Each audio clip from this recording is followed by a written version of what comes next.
Advertencia: este video es una recopilación de relatos sobre la diosa Atenea, inspirados en mitos de la antigua Grecia. Algunos detalles han sido modificados u omitidos con el fin de ofrecer una narrativa coherente y adaptada para esta plataforma. Te invitamos a disfrutar de esta historia desde una perspectiva creativa y reflexiva. Hola, bienvenido viajero. Me alegra finalmente verte. El camino sin duda no fue fácil, ¿verdad? Lo comprendo. He recorrido esas sendas muchas veces, pero lo importante es que has llegado. Bienvenido a Atenas. Elegí este lugar como el inicio de nuestro viaje, un viaje hacia los conocimientos que se han perdido o que fueron olvidados. No hay mejor punto de partida que aquí, el hogar de la diosa que para muchos representa la sabiduría misma. ¿Cómo? ¿No has escuchado sobre Atenea? ¿Cómo puede ser esto? Toma asiento, amigo, porque lo que estás a punto de escuchar es una historia que ha perdurado a través de los siglos y te aseguro que no te dejará indiferente. Como toda buena historia, esta inicia con una guerra. Una guerra que no fue librada en los campos de batalla, sino en los cielos, entre dioses y titanes. Los titanes cayeron y el Olimpo pasó a ser dominio de Zeus y sus hermanos. Pero como siempre sucede, la paz no es eterna, y las sombras del destino acechan incluso a los dioses más poderosos. Zeus, el nuevo rey del Olimpo, tomó por esposa a Metis, una titánide conocida y respetada por su gran sabiduría. Sin embargo, una profecía llegó a sus oídos, una que no podía ignorar. Si Metis tenía un hijo, ese niño sería tan fuerte que podría destronarlo. ¿Cómo podría escapar esa profecía? Zeus había hecho exactamente lo mismo con su padre Cronos. Temiendo que esta profecía se cumpliera, Zeus hizo lo que creyó más prudente. Metis tenía la capacidad de cambiar de forma. Una mañana Zeus quiso desafiar sus habilidades y le pidió que se transformara en una infinidad de cosas. Finalmente, le pidió a Metis que se transformara en una gota de agua, y luego se bebió el agua. Absorbió en su interior la sabiduría y el poder de Metis, pensando así que se habría librado del destino. Después de la tormenta, vino la calma. Zeus tomó por segunda esposa a Hera, y juntos iniciaron una época de prosperidad en el Olimpo. La paz reinaba en los cielos, y todo parecía estar en su lugar. Sin embargo, como suele suceder con los dioses, el destino siempre aguarda una sorpresa. Tiempo después, Zeus comenzó a sentir un profundo dolor de cabeza, una presión que aumentaba hasta volverse insoportable, como si dentro de él surgiera una fuerza incontenible. Desesperado, Zeus supo que la única forma de calmar ese tormento sería tratar de liberar aquello que tenía en el interior de su cráneo. Pero, ¿cómo? Lo único capaz de hacer semejante cosa sería, claro, un arma forjada por un dios. Así que, con su determinación de siempre, fue a ver a Hefesto, el dios herrero, y le pidió su ayuda. El hijo de Hera supo inmediatamente qué hacer. No dudó ni un segundo. Sabía que si las cosas no salían bien, ahora él sería el nuevo soberano del Olimpo. Sin pensarlo demasiado, Hefesto tomó su hacha, un arma forjada con el fuego de la forja divina, y entonces, en un silencio tenso, levantó el hacha. El hacha de Hefesto se hundió en la frente de Zeus con un golpe preciso. El plan había funcionado, pero la herida no sangró. No, de la herida brotó algo mucho más sorprendente. Luz. Una luz tan brillante que parecía capaz de iluminar todo el Olimpo, y quizá más allá. Entonces, un grito fuerte y claro resonó en el aire, el grito de una guerrera. Hefesto y Zeus no entendían qué pasaba. Observaron cómo de la herida surgía una mujer. una mujer vestida con una armadura reluciente, que caminaba con una gracia divina, embestida con el poder del rey del Olimpo y con la sabiduría de Metis. Sus ojos reflejaban el conocimiento de los siglos, y su presencia irradiaba una calma inquietante. Aquella figura nacida de la mente de Zeus sería conocida como Atenea.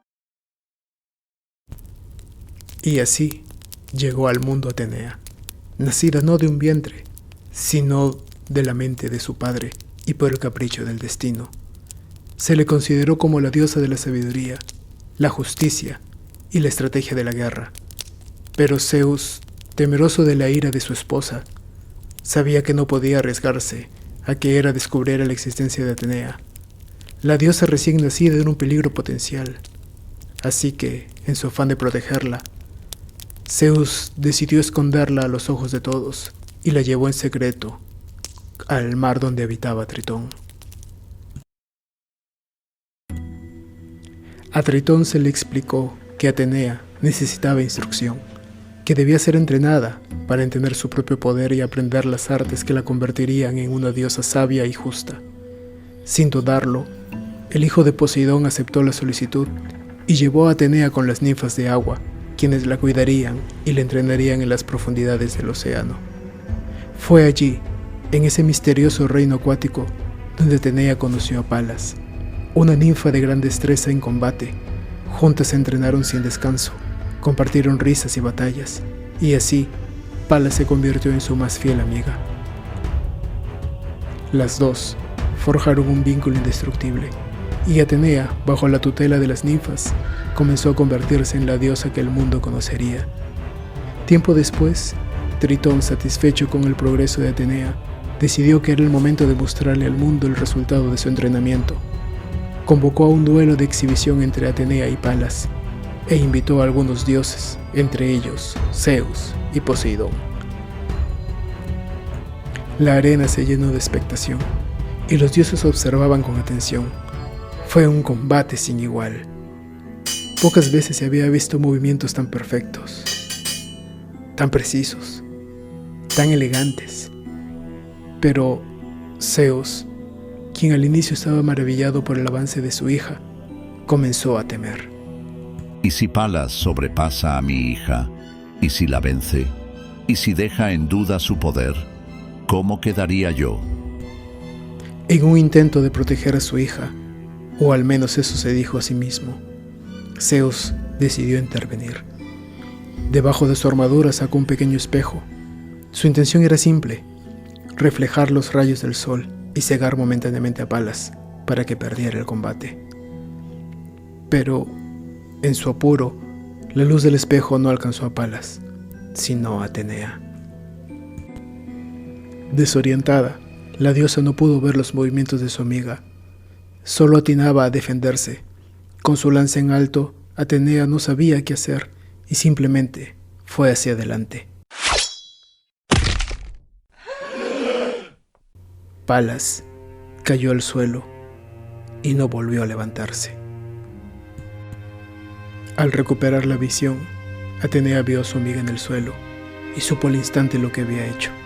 Se arrodilló junto a Palas, susurró su nombre, le pidió que abriera los ojos, pero el daño estaba hecho. La joven Palas se había ido, dejando a Atenea en medio de una mezcla de culpa y dolor. Ese día, la diosa de la sabiduría, quien aún no había alcanzado la plenitud de su poder, aprendió una valiosa lección sobre la guerra y la vida. Atenea decidió honrar a su amiga de la forma más sagrada que conocía. Añadió el nombre de Palas al suyo propio, convirtiéndose para siempre en Palas Atenea, un tributo a la amistad que la marcó para siempre. Con cada victoria y cada consejo que le diera a los héroes, el recuerdo de Palas viviría con ella. Fue una tragedia sin duda, pero aunque había sido un accidente, Poseidón no lo veía así, sino que lo consideró como una afrenta hacia él mismo. La partida de Palas despertó en él un profundo rencor hacia la joven diosa. Su mente comenzó a tramar una manera de vengarse. y para ello decidió visitar el santuario de Atenea en la tierra, buscando un punto débil que pudiera aprovechar. En el templo, observó largamente a sus sacerdotisas. Entre ellas estaba una joven de gran belleza y dedicación llamada Medusa, famosa por su lealtad y devoción. Medusa era una joven de extraordinaria belleza, con cabellos que parecían reflejar la luz del sol y ojos que cautivaban a todo aquel que los mirara. Muchos hombres la cortejaban, pero Medusa rechazaba todas sus insinuaciones. Entonces, Poseidón tomó la forma humana y decidió cortejarla también. No se resistiría a un dios, pero la sacerdotisa se negó. Su vida y su devoción eran solamente para Atenea.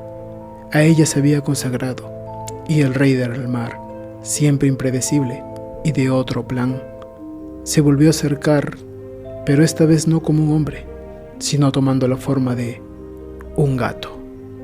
Al encontrarlo, la joven quedó conmovida por la ternura del animal y lo acogió con cariño.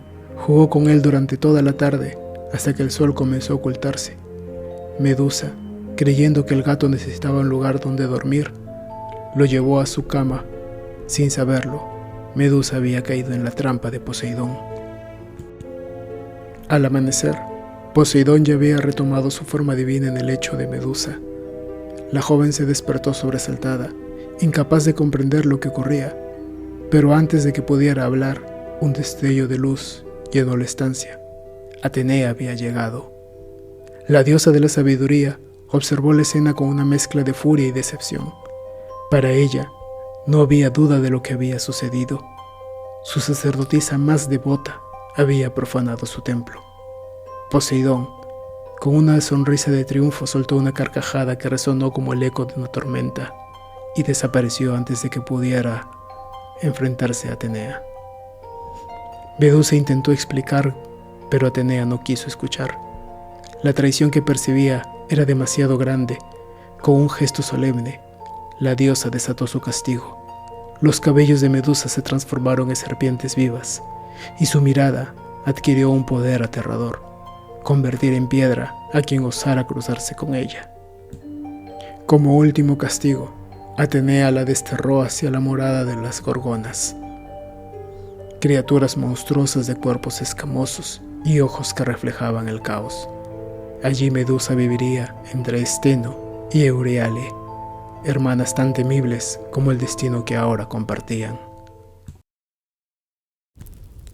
Y así fue como Atenea, la misma que guiaba a los héroes con sabiduría, decidió un destino oscuro para una joven inocente. Medusa, la joven que una vez fue símbolo de devoción, se convirtió en un recordatorio vivo del poder de los dioses y de su furia. Y uno no puede evitar preguntarse, ¿fue realmente justo ese castigo? ¿Acaso los dioses también cometen errores, cegados por su orgullo y sus emociones? Aunque claro, no fue la última vez que Atenea mostrara su lado más oscuro. Hubo otro evento, otro desafortunado encuentro, en el que Atenea, una vez más, dejó que su orgullo dictara sus acciones. Esta es la historia de Aracne, una joven tejedora cuyo talento y arrogancia la llevaron a desafiar a la mismísima diosa. Aracne era una joven mortal cuya habilidad en el arte del tejido era inigualable. Sus manos parecían guiadas por las musas mismas, y los hilos que tocaba se transformaban en tapices de una belleza indescriptible. Con el tiempo, su fama creció, y la gente de toda Grecia acudía a admirar su obra.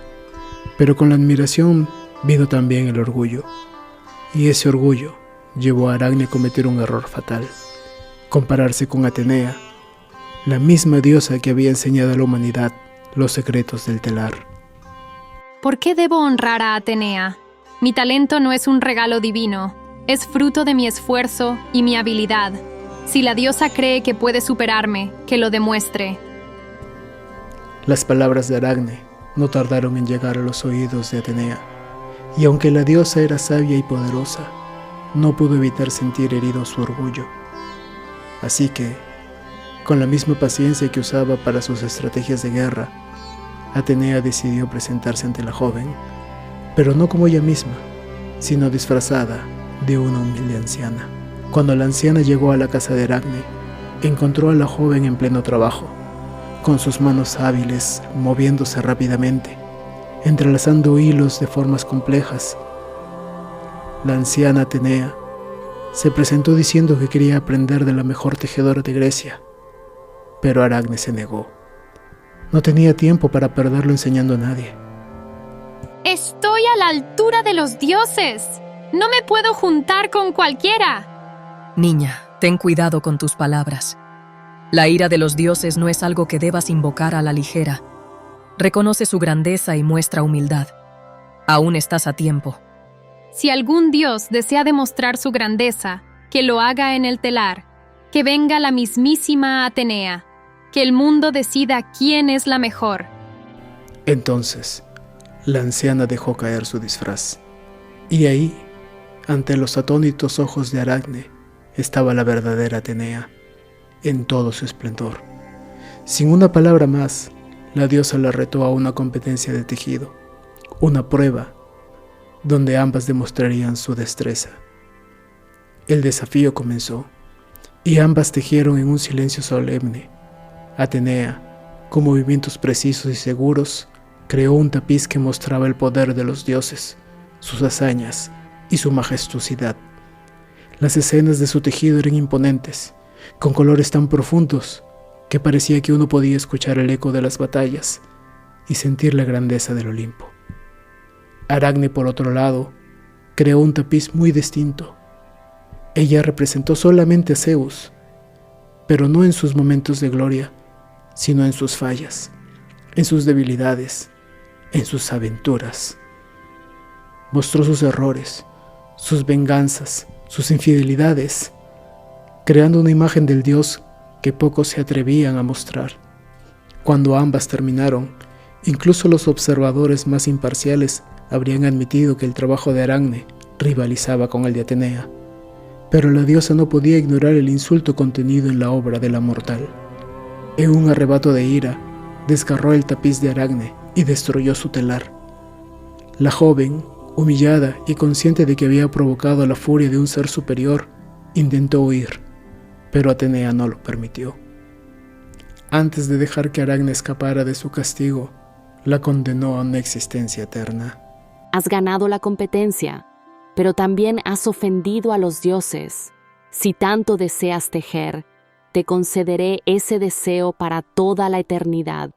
Y entonces, con un gesto, Atenea transformó a Aracne en una araña, destinada a tejer para siempre, y no solo ella, sino también sus hijos y todos sus descendientes, quienes continuarían tejiendo eternamente, cumpliendo así el castigo de Atenea. Y así terminó la historia de Aracne, una advertencia para aquellos que desafían a los dioses, y una prueba de que incluso Atenea, la diosa de la justicia y la sabiduría, no siempre actúa de manera justa. Quizá en ese momento la diosa no vio a una rival, sino a una verdad que simplemente no quiso aceptar. Lamentablemente, no fue la última vez que Atenea se sintiera insultada por un mortal. En aquella ocasión no fue por un desafío de habilidad o una traición en su templo, sino por algo que sucedió en una celebración que pretendía ser alegre, la boda de Peleo y Tetis. ¿Quién hubiera pensado que una simple boda desataría los eventos de una guerra tan legendaria? Peleo, un mortal favorecido por los dioses. Tetis, una nereida de belleza inigualable. Unieron sus destinos en una ceremonia que reunió a las deidades del Olimpo. Todos fueron invitados, excepto una. Eris, la diosa de la discordia, no encontró su nombre en la lista de invitados.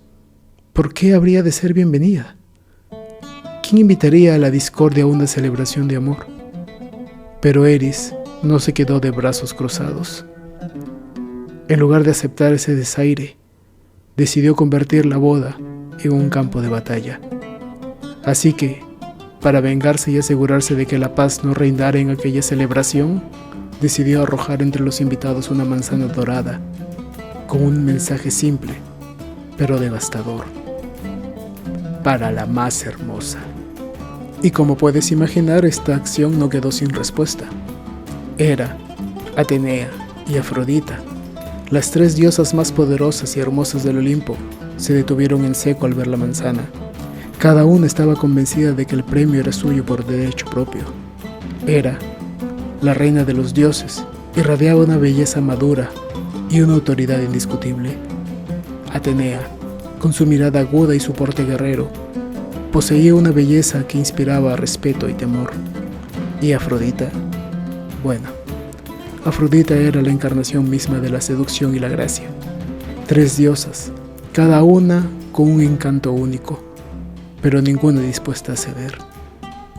Y entonces, la voluntad de Eris se cumplió. La boda se convirtió en un campo de batalla, de miradas y tensiones. Zeus, sabiendo bien que no había forma de tomar partido, sin despertar el enojo de las otras dos, decidió encargar el veredicto a otro. Así, el rey del Olimpo llevó a las tres diosas a la tierra, donde buscarían a Paris, un joven pastor, el príncipe de Troya, un simple mortal, el elegido para juzgar algo tan imposible como decidir quién de las tres era la más bella. Estas no tardaron en desplegar sus encantos ante Paris. Cada una le ofreció una promesa tentadora. Hera le ofreció poder y riqueza. Atenea le ofreció sabiduría y una destreza en batalla que pondría al mundo a sus pies. ¿Y Afrodita? Afrodita prometió el amor de la mujer más hermosa del mundo. 3 regalos, 3 tentaciones. ¿Cómo podría un simple mortal tomar una decisión así? Ah, pero el corazón del joven príncipe ya había sido conquistado. Afrodita había prometido el amor de la mujer más hermosa de la tierra, y Paris sabía perfectamente quién era. Helena, la reina de Esparta y la esposa de Menelao. Paris no pudo resistirse, tomó la manzana y se la entregó a la diosa del amor. Las consecuencias de esta decisión fueron inmediatas. Hera y Atenea, humilladas, furiosas, juraron venganza. Atenea, que siempre había sido protectora de los héroes y la guía de los mortales en sus luchas, no olvidó aquella afrenta de Paris. Su sabiduría se tornó en estrategia y su justicia en severidad. Cuando Paris tomó su decisión, el destino de muchos quedó sellado. Decidió viajar a Esparta, donde fue recibido con hospitalidad por los reyes Menelao y Helena.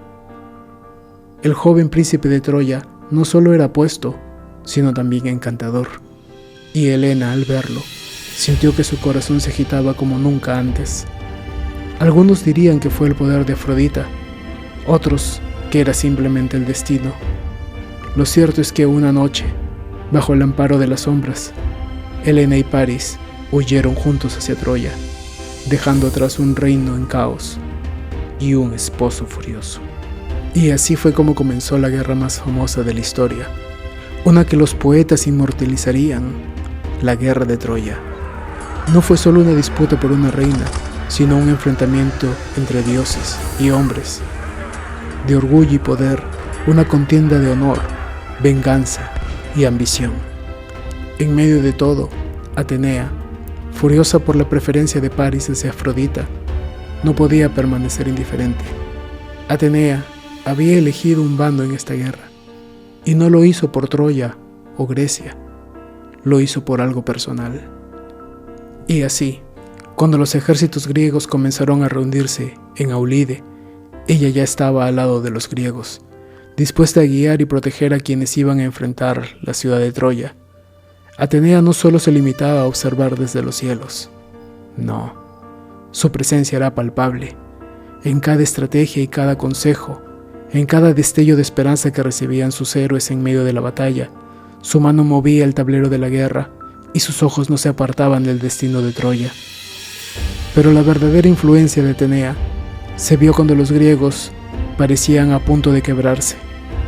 Fue ella quien en sueños inspiró a Ulises, el más astuto de los guerreros, a idear una estratagema sin igual, el famoso caballo de madera, que marcó el principio del fin para Troya. Nació de la mente de Ulises, pero Atenea fue la chispa. Sabía que para ganar la guerra no bastaba con fuerza. No, hacía falta ingenio, estrategia, sutileza, y en ese plan Atenea virtió todo su deseo de vencer, demostrar que ni el amor de Afrodita ni la furia de Hera se comparaban con la verdadera fuerza de la sabiduría y la estrategia militar. Aquella noche, cuando los soldados griegos, escondidos dentro del caballo, salieron al corazón de Troya, Atenea estaba ahí. No la veían, pero en el aire se sentía su presencia. La diosa estaba observando cómo el destino de la ciudad se sellaba, cómo Troya caía bajo las llamas y los gritos. Y cuando la ciudad ardió, Atenea no celebró como le haría un mortal. Su justicia, al menos para ella, había sido restaurada. En silencio y con la mirada fija en las ruinas de Troya, Atenea se retiró, sabiendo que el precio había sido alto, pero convencida de que su bando y sus valores prevalecerían. Amigo mío, así fue como Atenea, la diosa de la justicia y la estrategia, tejió su propio destino en medio de la guerra. Ella, tan firme y decidida, demostró que no se necesitaban solo armas, sino también astucia y resolución para vencer a un enemigo tan imponente como Troya. Y ahora queda para nosotros una última pregunta. ¿Fue Atenea justa al tomar partido? ¿O acaso su venganza fue una forma más de demostrar que incluso los dioses no son inmunes a las pasiones humanas? Y hablando de pasiones humanas, ¿recuerdas a Hefesto? El dios de la forja, del fuego y de los metales, quien a pesar de su cojera y su aspecto tosco, tenía un carácter tan ardiente como el metal que dominaba. Pues bien, Atenea, nuestra diosa de la sabiduría, había hecho votos de castidad. Ella se dedicaba plenamente a la guerra y la estrategia, y sobre todo a preservar su independencia, algo que le distinguía de los demás dioses. Su juramento de pureza era un símbolo de su fuerza y autocontrol, una virtud que pocos podían comprender en el mundo de los olímpicos, donde las pasiones y los deseos eran casi siempre una prioridad. Un día, Atenea necesitaba unas armas únicas para un combate especial. ¿Y quién mejor que Hefesto, el guerrero de los dioses? Con ese objetivo se dirigió a su taller, donde el calor era intenso, tan intenso que hacía brillar las paredes de bronce. Al verla, Hefesto no pudo evitar mirarla con otros ojos, admirando no solo su belleza, sino también su fortaleza y carácter. Quizá pensó que, al ser la más cercana a él en habilidad manual y técnica, ella compartiría algún interés especial por él, pero Atenea no pensaba en esos términos. Al notar las intenciones de Hefesto, decidió rechazar su acercamiento y salir de inmediato. En su impulso desesperado, Hefesto intentó retenerla, pero Atenea, en un acto de fuerza, le dio un golpe certero y escapó dejando atrás el taller. Atenea, al abandonar la escena, notó un hedor que definitivamente no era suyo. La esencia de Hefesto se había quedado impregnado en su manto, producto de aquel accidentado encuentro. Con determinación se deshizo de ello, enterrando su manto en la tierra, y en su mente, este desafortunado evento había quedado atrás. Sin embargo, el destino tiene formas extrañas de jugar con los hombres y dioses por igual. De aquel extraño incidente nació Erictonio, una criatura con una naturaleza mitad humana y mitad serpiente. Era un ser único, un testimonio de la mezcla entre la divinidad y la tierra misma. Atenea, al enterarse de su existencia, no lo rechazó ni lo consideró un error. Al contrario, vio en él una chispa de potencial y una responsabilidad que debía asumir. Pero Atenea sabía que el Olimpo no era un lugar para un ser como Erictonio. Necesitaba un hogar donde pudiera crecer y desarrollarse lejos de las intrigas y los prejuicios de los dioses. Así comenzó su búsqueda. Primero, lo llevó al bosque sagrado de Dodona, esperando que los oráculos y los robles parlantes lo protegieran. Pero el ambiente era demasiado aislado, y Atenea temía que Erictonio creciera sin comprender su propósito. Luego, lo confió a las ninfas del río de Iliso, quienes lo cuidaron con esmero, pero incluso allí, el joven no parecía encontrar su lugar. Luego, lo escondió en una cueva en el monte Etna, un sitio oscuro y seguro, pero el calor volcánico y el ruido constante no eran adecuados para el joven Erictonio. Luego, lo llevó a un lugar más tranquilo, un bosque escondido en las laderas del monte Parnaso. Allí, las ninfas la cuidarían, y Erictonio creció en paz por un tiempo. Pero Atenea sabía que Erictonio necesitaba algo más que ocultarse entre las sombras y los árboles. Así que finalmente tomó a Erictonio y lo llevó con el rey Cécrope, quien era un conocido por su sabiduría y lealtad hacia la diosa. Le entregó al pequeño Erictonio en una cesta de mimbre, advirtiéndole que no debía abrirla bajo ningún concepto. Les dejó claro que su deber era protegerlo, sin cuestionar los secretos que ella, Atenea, les había confiado. Sin embargo, la curiosidad es un rasgo fuerte en los humanos, y las hijas de Cécrope no resistieron la tentación. Una noche, impulsadas por el deseo de saber qué ocultaba Atenea, decidieron abrir la cesta. Al hacerlo, quedaron atónitas ante la figura de Erictonio, quien mostraba no solo una apariencia inusual, sino también un poder de alguien que, a pesar de su apariencia frágil, tenía algo superior en su interior. Al descubrir su secreto, las hijas de Cécrope huyeron atemorizadas. Atenea, al enterarse, se enfureció, aunque esta vez ya no deseaba ser cruel, y decidió actuar con ecuanimidad. Concluyó que ocultar a Erictonio era una tarea ya inútil. Erictonio debía crecer en esa ciudad y protegerla. Lo adoptó como un hijo propio, guiándolo y enseñándole lo que necesitaba saber. Erictonio creció bajo la tutela de la diosa, y cuando llegó a la edad adulta, se convirtió en un gran rey. Fue sabio y justo, y en su gobierno implementó el culto a Atenea, convirtiendo a esa ciudad en el centro de la devoción hacia la diosa de la sabiduría. Atenea, orgullosa de su legado, lo colocó en el cielo al final de sus días. Y así, Atenea no había sido solo la protectora de la ciudad, sino también madre de uno de sus primeros reyes, nacido de la mezcla extraña entre la tierra y el destino divino. Erictonio fue sin duda un símbolo de la unión entre los dioses y los hombres, un recordatorio de que incluso en los actos más inesperados de los dioses puede nacer algo grandioso. Y ahora te pregunto, ¿sabes de qué ciudad estuve hablando? ¿De qué ciudad era rey Cécrope? Pues sí, esa ciudad es donde estamos en estos momentos. Atenas. La historia de cómo adoptó ese nombre es épica e implica a un viejo rival de la diosa, Poseidón. Hace muchos siglos, cuando las tierras griegas estaban apenas comenzando a organizarse, esta región todavía no tenía nombre, o al menos no uno definitivo. Fue entonces, cuando una competencia entre dos dioses determinaría el destino de esta gran ciudad. ¿Recuerdas la historia de Palas y de Medusa?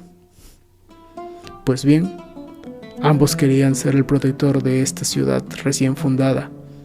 Imaginen el poder y el prestigio que le otorgaría a cualquiera de los dos dioses tener una ciudad bajo su tutela.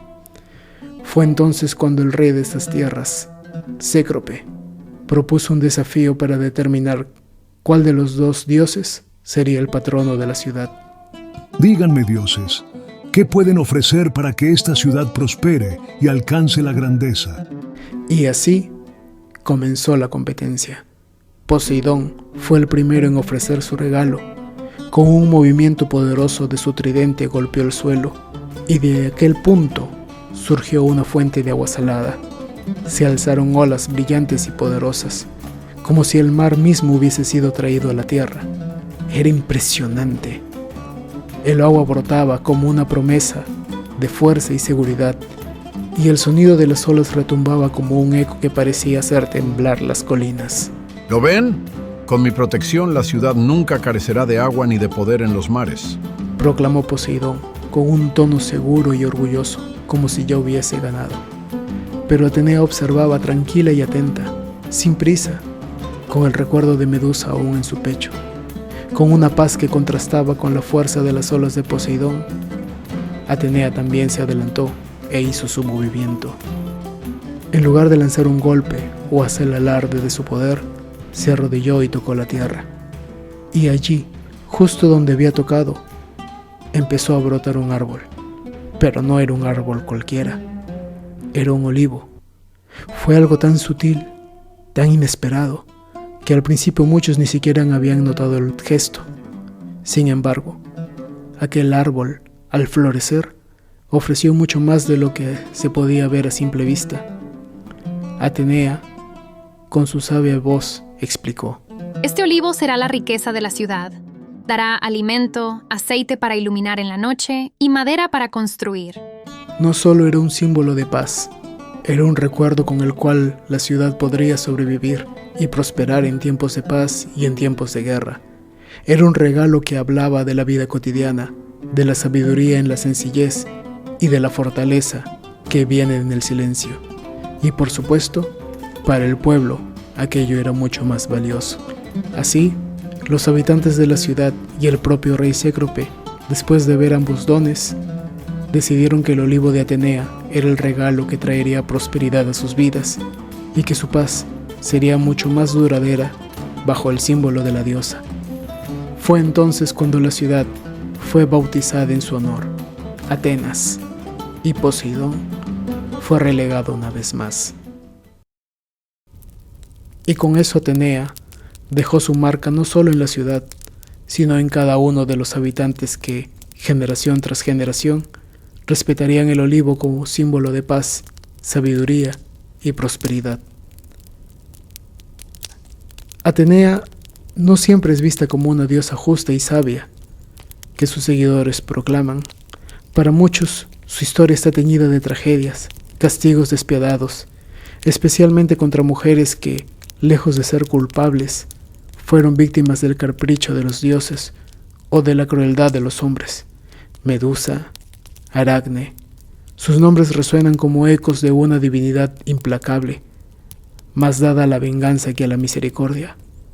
Pero hay una historia diferente, una historia en la que Atenea no castiga, sino que salva, y en la que la mirada no es fría e indiferente, sino comprensiva, y en el proceso encontró a su más fiel compañera, una criatura de la noche, de ojos penetrantes, silenciosa, vigía, que con el tiempo se convirtió en su símbolo, un símbolo inseparable. La noche envolvía los bosques de Lesbos cuando la vi por primera vez. No caminaba, no corría, se deslizaba entre las sombras como un susurro del viento. Sus ojos grandes y temerosos reflejaban la luna con un brillo opaco, como si el dolor les hubiera robado la luz. Su nombre era Nitímene, y su historia no era de heroísmo ni de gloria. Era una historia de vergüenza, de un crimen oculto bajo el velo de la noche, de un alma que había cambiado la calidez del sol por la fría compañía de la oscuridad.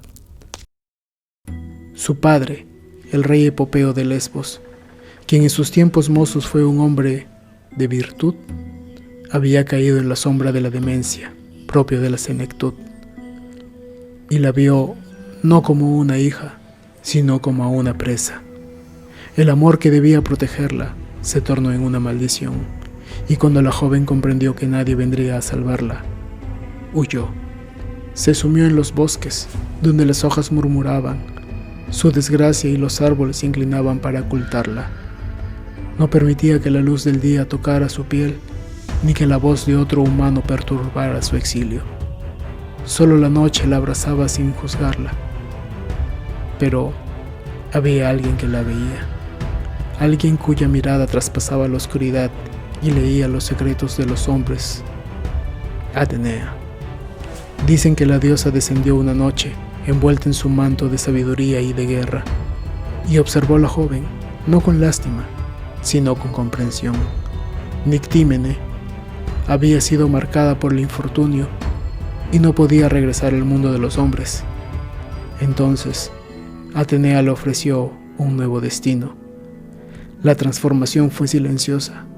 Sus brazos se encogieron en alas, su piel se cubrió de plumas oscuras y su voz se convirtió en un canto sutil que solo los espíritus de la noche podrían comprender. Nictímene dejó de ser humana y se convirtió en un búho. Desde entonces la acompañó en sus templos, posada en los frisos de piedra, observando con su mirada inmóvil el destino de dioses inmortales. Aquel que pensaba que la noche la protegía, pronto comprendía que Nictímene lo veía todo y lo recordaba todo. Algunos dicen que Atenea la premió, dándole el don de la visión y haciéndola su mensajera. Otros que fue un castigo, que la diosa la condenó a vivir en la sombra, para siempre alejada de la luz que temía. Pero yo sé la verdad. No fue castigo ni bendición. Fue un recordatorio de que hay historias que no merecen ser olvidadas, que las sombras guardan secretos que solo los ojos adecuados pueden ver. Así que la próxima vez que camines bajo la luna y sientas un par de ojos fijos en ti, no temas.